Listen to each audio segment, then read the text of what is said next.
সনাতন ধর্মাবলম্বীদের তৃতীয় আন্তর্জাতিক পীঠস্থান খ্যাত ঝালকাঠি সদর উপজেলার পোনাবালিয়ার ঐতিহ্যবাহী শিববাড়িতে 3 দিনব্যাপী শিব চতুর্দশী অনুষ্ঠান উপলক্ষে মন্দির ও আশপাশ এলাকায় শুরু হয়েছে গ্রামীণ মেলা।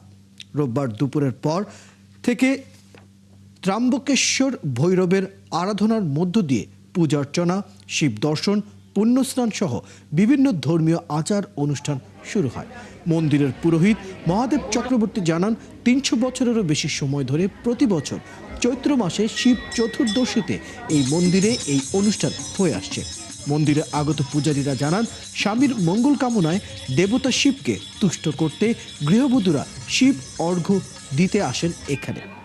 আর অবিবাহিতরা নারীরা আসেন শিবের ন্যায় যোগ্য বর প্রত্যাশায় ফুল জলের নৈবেদ্য সাজিয়ে দেবতাকে সন্তুষ্ট করতে। পুণ্যার্থীরা নিরাপত্তা দিতে গোটা মন্দির এলাকায় সিসি ক্যামেরা বসানো হয়েছে।